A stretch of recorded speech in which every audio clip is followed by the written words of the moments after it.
আসসালামু আলাইকুম। রমজানের প্রথম আজকে আমাদের ডিউটি বা কাজ বলতে গেলে রাত্রেবেলা কাজ আলহামদুলিল্লাহ শুরু। দিনের বেলা শুধু ঘুমানো রোজা থাকে আর রাত্রেবেলা শুধু কাজ। একেবারে ফজরের নামাজের আগ পর্যন্ত কাজ করতে হবে, একটা না। এতে কোনো বাধা নেই বা কোনো সমস্যা আলহামদুলিল্লাহ আশা করি হবে না। তা এখন এই মুহূর্তে শিপাসানায় আছি। অনেকেই বারবার লোকেশন জানতে চান যে ভাই আপনি কোথায় থাকেন, কী কাজ করেন। কী কাজ করি এই কথা যদি ডিটেলসে বলি তাহলে অনেক সময় লেগে যাবে। মোট কথা বলতে কি আমি আলাদাভাবে কাজ করি, আমি মিলাদি ভিসা নিয়ে। মোট কথা একেবারে ফ্রি বিষয় যেটাকে বলা হয় সেই ধরনের কাজবাজ আমি করি। এখন রমজান মাস চলে, রাত্রেবেলা দেখেন কি সুন্দর ফুল ফুটে আছে এখানে, যে ঘাসগাছালি আছে যেগুলা, আমি চেষ্টা করবো দিনের বেলা এই ঘাসগাছালির ছবি আপনাদেরকে দেওয়ার জন্য, কতটা সুন্দর। আর একেবারে রমজানের প্রথম আরও একটা ভিডিও দেবো, দেখবেন ওই পরিস্থিতি কেমন হয়ে যায়। মাত্র রমজান মাসের এক সপ্তাহ পর দেখবেন যে সৌদি আরবে প্রচুর পরিমাণ গরম, যেটার কোনো সীমা নাই। এত পরিমাণ গরম যেটা ধারণা করা যায় না কি পরিমাণ গরম এই রমজান মাসের পরে যায় পড়বে। আর এখন রমজান মাস অলরেডি, আজকে রমজান মাসের পহেলা রোজা চলে গেল আমাদের এখানে বাংলাদেশে। আশা করি আগামীকাল সকাল থেকেই বা ভোর থেকেই সবাই রোজা থাকবে। তা এই মুহূর্তে সৌদি আরবের পুরো ডিটেলসে আপনাদেরকে বলে দেওয়ার চেষ্টা করব, সৌদি আরবের রাত্রের কাজ করার অভিজ্ঞতাটা কেমন, সেই সাথে নিরাপত্তা আছে কিনা। যদি সব কিছু মিলে জিলে আমি কী পরিস্থিতি সৌদি আরবে হয় সে বিষয়ে ডিটেলসে এই ভিডিওর মধ্যে আশা করি পেয়ে যাবেন। আর রমজান মাসে কী পরিমাণ কাজের কষ্ট সেটাও আশা করি পেয়ে যাবেন। তো চলুন ভিডিওটা শুরু করি। প্রথমে যদি সিকিউরিটি বিষয় বলি, আলহামদুলিল্লাহ রমজান মাসে পুরোপুরি সিকিউরিটি 100% থাকে। তার কারণ রমজান মাসে যেহেতু সৌদি আরবিন যে সমস্ত নাগরিকরা আছে সবাই আসলে বাইরে কাজকর্ম করে, সেই সাথে পুলিশের অনেক বেশি টহল থাকে বা আইনশৃঙ্খলা বাহিনী প্রচুর পরিমাণ বাইরে থাকে। কারণ যেহেতু রমজান মাস এক্সট্রা একটু বাড়তি সিকিউরিটির প্রয়োজন হয়। আলহামদুলিল্লাহ একেবারে পুরোপুরি নিরাপদে আপনি চলতে পারেন যথেষ্টভাবে।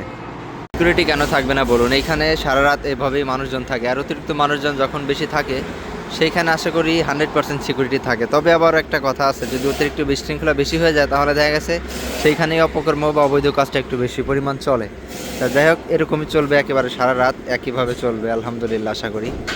এখন প্রায় রাত 2টা বাজে, এখন পর্যন্ত ওয়ার্কশপ খোলা আছে। 2টা বাজে বললে ভুল হবে, প্রায় 2টা এখন 10 অলরেডি বেজে গেছে। দেখেন পুরো সানার ভিউটা যদি আমি আপনাদেরকে দেখাই, সেম এরকম। আসলে আমাদের প্রবাসীদের যে কী পরিমাণ কষ্ট, এটা যারা এখানে থাকে তারাই শুধুমাত্র বুঝতে পারে। একটা বাংলা কথা আছে যে যার ঘা হয় সেই ব্যথা বোঝে, অন্য কেউ বোঝে না। বিষয়টা একেবারে ওরকম। দেখেন একদিন মাত্র কাজ করছি রাত্রে, মোটামুটি তাও প্রায় 3-4 ঘন্টা একদম বাহিরে। যদিও কুয়াশা নেই, বাংলাদেশের মতো যদি কুয়াশা থাকতো তাহলে এরকম বাইরে কাজ করা কিন্তু প্রচুর পরিমাণ কষ্ট হয়ে যেত আমাদের জন্য। তাই দেখেন কণ্ঠস্বর একদম চেঞ্জ হয়ে গেছে। শীতের মধ্যে কাজ করতেছি সেরকম একটা ভাব কিন্তু অন্তত আমার কথা শোনার পরেও বুঝতে পারতেছেন। তাই হলো বিষয়। মোটামুটি বলতে গেলে একেবারে এ থেকে জেড পর্যন্ত যে কোনো কোয়ালিটির কাজ সৌদি আরবে আছে। প্রত্যেকটা কাজে কিন্তু প্রচুর পরিমাণ কষ্ট, সে যে কোনো কাজই করুক না কেন। কারণ এখানে মা নাই, বাবা নাই, কেউ নাই, ফ্যামিলির কেউ নাই, বা অনেক রকমের কষ্ট, যেই কষ্ট কাউরে আসলে বোঝায় বলা যায় না, এটাই বাস্তবতা। তারপরও আমরা আলহামদুলিল্লাহ যেহেতু নিজস্বভাবে কাজকর্ম করি, কোনো বাধা নেই, কোনো সমস্যা তেমন একটা নেই। যারা অন্যের অধীনে কাজ করে তারা দেখা গেছে যে যারা বিশেষ ক্ষেত্রে থানার ভিতরে কাজ করে, অনেকে আছে সামকারির কাজ করে। সামকারি বললে বাংলায় হয়তো বা বাংলাদেশে যারা আছেন অনেকেই বুঝবেন না, মানে আপনার গাড়ির রং মিস্ত্রির কাজ যারা করে, বা ওই যে ঘষাঘষির কাম যারা করে, রং করে, চাম্পারা মারে, বা চাম্পারা বলতে যে ইয়া বলে, মানে বাংলায় কী বলে এগুলো আসলে ভুলে গেছি, বলতে পারলাম না। অনেক পরিমাণ কষ্ট তাদের জন্য, কারণ এই শীতের ভিতরে তারা সব সময় ওই হাত ভিজায় ভিজায় কাজ করতে হয়। মোট কথা কী পরিমাণ কষ্ট যেটা বোঝানো যায় না কাউকে। আমরা যেহেতু মানে নিজস্বভাবে কাজ করি, ইচ্ছা করলে এই কাজ থেকে চলে আসতে পারি, অথবা কাজ বন্ধ করে দিতে পারি, কিংবা এক জায়গায় যায় বসে থাকতে পারি।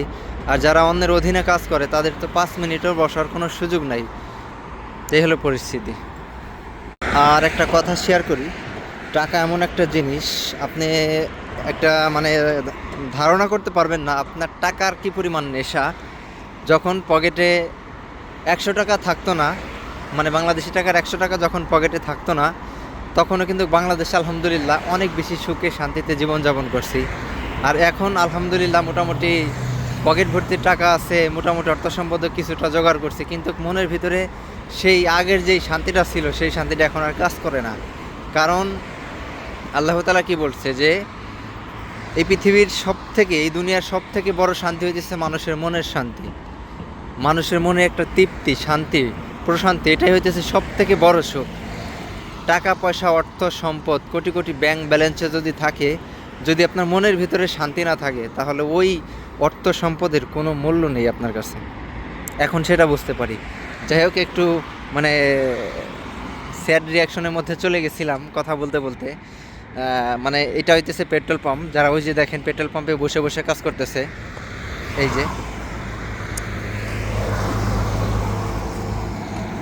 এরকম শীতের মধ্যে এদের প্রায় 8 থেকে 9 ঘন্টা বসে কাজ করতে হয়। মানে কি বলবো, যেদিকে তাকাই সেদিকে শুধুমাত্র কষ্ট আর কষ্ট, কষ্ট ছাড়া এখানে কোনো কিছু খুঁজে পাবেন না।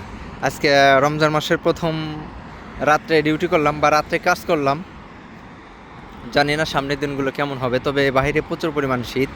অন্য অন্য বছরের তুলনায় এবার একটু বেশি মনে হইতেছে শীত, কারণ যেহেতু আর একটা জিনিস মানে আল্লাহর রহমত এমন একটা জিনিস, কিছুদিন আগে কিন্তু 1 সপ্তাহ আগে বেশ গরম ছিল সৌদি আরবে, মোটামুটি রাত্রেও অনেক গরম পড়ছে। আর এখন গতকাল থেকেই, গতকালকে রাত আর আজকের রাতটা মার্শাল্লাহ খুবই মানে একেবারে অতিরিক্ত বেশিও শীত না, একেবারে যে মানে নর্মালভাবে চলা যায় বিষয়টা এরকম না। মোটামুটি পায়ে জুতা, জ্যাকেট ট্যাকেট এগুলো পরে তারপর বাইরে কাজ করতে হয়।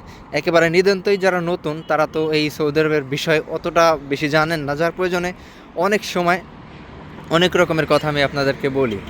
সবথেকে শান্তির কাজ কি আছে সৌদি আরবে, অনেকেই প্রশ্ন করেন। কোনো কাজই কারো কাছে শান্তিময় মনে হয় না, আপনি যে কোনো জায়গায় থাকেন না কেন। চিন্তা করেন বাংলাদেশে যারা দোকানদারি করে তারা হয়তো ভাবে যে মাঠে যারা কাজ করে ওই কাজে অনেক শান্তি, আবার যারা মাঠে কাজ করে তারা হয়তো ভাবে দোকানদার করতে অনেক শান্তি। আসলে কোনো কাজে আপনার কাছে শান্তি মনে হবে না, কারণ এই দুনিয়াটাই হইতেছে কষ্টের একটা জায়গা। তবে আপনি একটা জায়গা শান্তি পাবেন যেখানে আপনি মানে সব ভালোবাসাটা এক জায়গায় থাকবে, যত কষ্ট হোক তার ভিতরে কিন্তু আপনি শান্তিতে থাকবেন। যেমন আপনার মা বাবার সাথে সম্পর্ক ভালো থাকতে হবে, স্ত্রী সন্তান ছেলে মেয়ে সবার সাথে ভালো সম্পর্ক রাখতে হবে, আত্মীয় স্বজন সবার সাথে, মানে একেবারে পাই টু পাই ইসলাম যে সমস্ত নির্দেশনা আপনাকে দিছে যদি সেগুলো ফলো করার চেষ্টা করেন তাহলে কিন্তু আপনি অনেক শান্তিতে থাকতে পারবেন। সাধারণত আমি আমার নিজের কথাই বলি, অনেকে ভাবে যে বিদেশ আসার পর একটা ছেলে একটা মানুষ কেন 3 বছর 4 বছর দেশে যাইতে পারে না। এইখানে কিন্তু অনেক রকমের অনেক ধরনের মানে অনেক ঝামেলার কিছু ব্যথা থাকে যেইগুলো কাউকে বলা যায় না। অনেক সময় দেখবেন যে ওয়াজের ময়দানে বক্তারা কথা বলে একেবারে গরম করে ফেলায়, আসলে বাস্তব জীবনে খোঁজ নিয়ে দেখবেন তাদের ফ্যামিলিতে আমার মনে হয় যে আরও বেশি পরিমাণ সমস্যা হয়তোবা আছে। যদিও মানে 100% আছে কিনা সেটা বলবো না, তবে অনেক বেশি বকবক যারা বলে, অনেক বেশি কথা যারা বলে, দেখবেন তাদের ভিতরে কিন্তু ঝামেলা হয়ে থাকে। কোনো একটা মানুষ, কোনো একটা সুস্থ মস্তিষ্কের মানুষ সে চায় না যে আমি আমার ফ্যামিলি থেকে দূরে থাকি। আপনি খোঁজ নিয়ে দেখবেন যে প্রত্যেকটা মানুষেরই যারা 3 বছর 4 বছর 5 বছর বিদেশ পড়ে আছে অথবা 10 বছর বিদেশ পড়ে আছে, দেখবেন তার ব্যাকগ্রাউন্ডের কাহিনীগুলো শুনতে গেলে আপনার গাও শিউরে উঠবে এমন পরিস্থিতি। তা যাই হোক, সবাই সবার জন্য দোয়া করবেন। অনেক রকমের কথাবার্তা বলার ইচ্ছা ছিল, যদিও সময় স্বল্পতার প্রয়োজনে সেগুলো বলতে পারি না। আর একটা জিনিস বলি, বর্তমান সৌদি আরবে যারা থাকেন বা আপনারা মিডল ইস্টে যারা থাকেন খুবই সতর্ক থাকবেন, দিন কাল সময় একেবারেই ভালো না। আপনি যখন একটু ফাঁকা জায়গা থাকবেন, যখন একটু নিরিবিলি জায়গা থাকবেন, তখনই কিন্তু আপনি ক্রাইমের শিকার হয়ে যাবেন, কারণ এটা খুবই ডেঞ্জারাস একটা বিষয়। সৌদি আরব কিন্তু এই ক্ষেত্রে খুবই কঠোর, খুবই কঠোর। যেমন আগে ছিল, অনেক আগে থেকে এগুলো ছিল, তবে বর্তমান যেহেতু মিডিয়া বেশি, মোবাইল বেশি, খবরবার্তা বেশি, এই জন্য একটা নিউজ হইলেই সেটা সারা দুনিয়া মানুষ জেনে যায়, হয়তো বা সবার মনে একটা আতঙ্ক সৃষ্টি হয়।